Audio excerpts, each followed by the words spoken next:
Wasingishu County.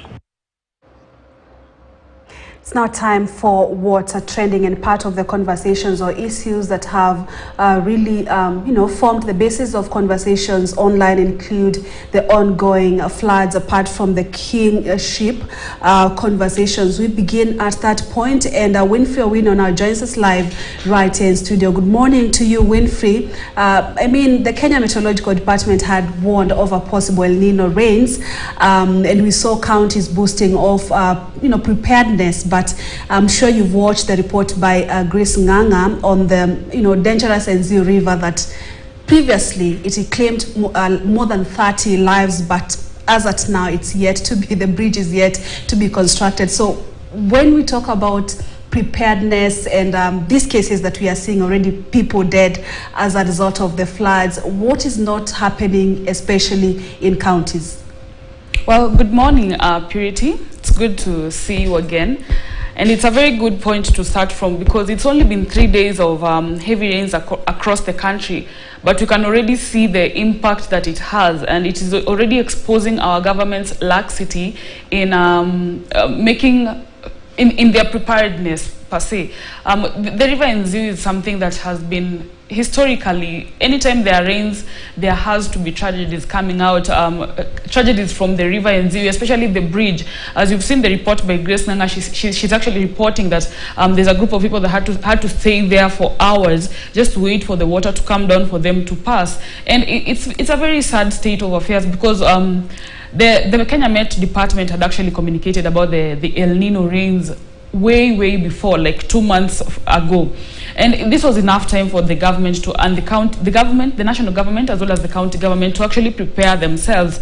But from what is coming out, nothing much was done. It was just some public relations stunts that were being pulled here and there, just to create a perception that we are making use of the funds that we have to prepare ourselves for the rains. But now here we are. The rains started in Thursday. The Kenya Met Department had warned that now the rains are going to start. And prior to now the rains beginning early November, you see that there were so many ridicules and people making a lot of fun on the government, saying that the El Nino is just a ploy, or it's a plot for them to actually just squander taxpayers' money.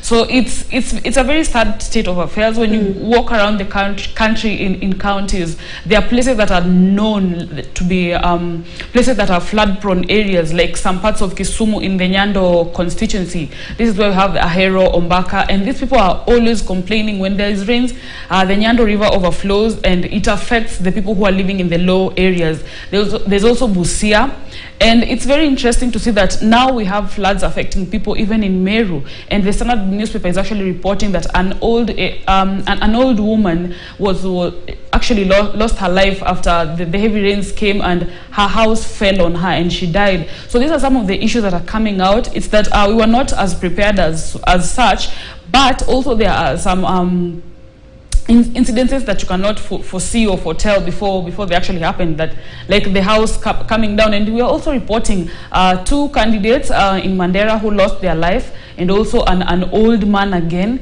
So it's actually coming out that the young people and the extremely older people are the ones who are actually being affected more by this. But you also see crops, infrastructure being destroyed by the heavy rains, and it's basically something. It's just a call to the government to make sure we avert such situations going forward. Right. And maybe I can bring this to your attention.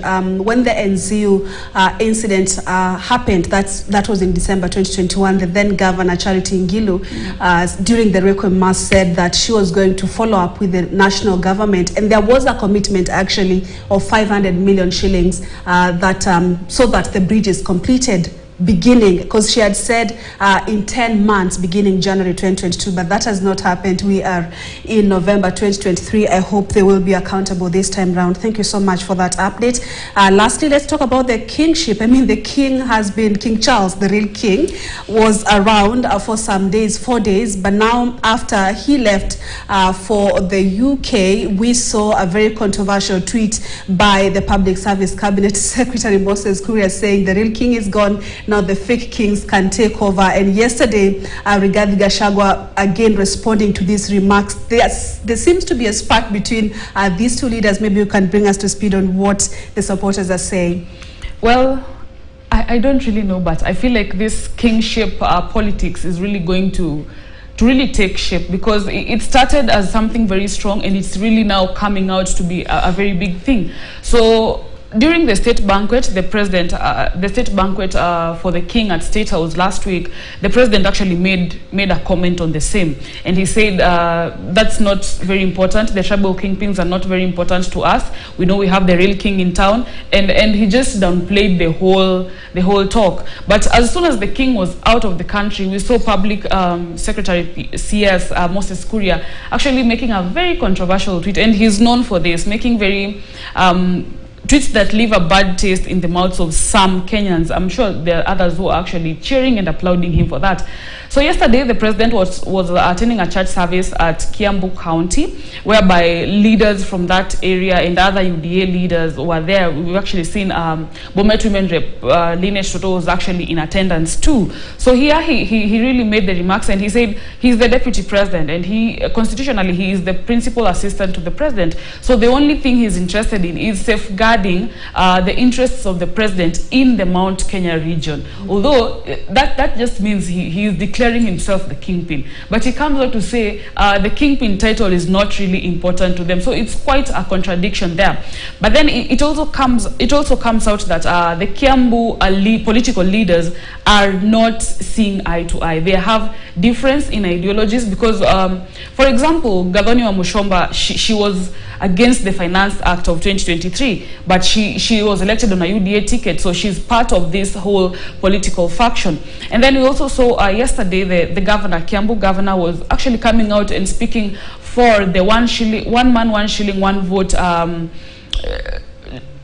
ideology, and he came out and said we as a region, we need to come out very strong and actually defend this. And you remember the president, when he was deputy president, and he really spoke against the BBI, which had this whole one man, one vote, 1 shilling ideology. So it's very interesting to see, and the feuds are there, though silently. They cannot come out very openly because they are from the same political factions. And actually this led to the president saying he's going to have a meeting today with all Kiambu political leaders just to discuss and see where are they not where are they differing. And this is also just bringing out the thing that he's still declaring himself the kingpin of the Mount Kenya region, because why would he decide? He comes from Nyeri, and then he's meeting leaders from Kiambu County, so it still just comes out the same way. So basically it is what it is. He is declaring himself the kingpin of Mount Kenya region, although he does not want to come out very openly to speak about its purity.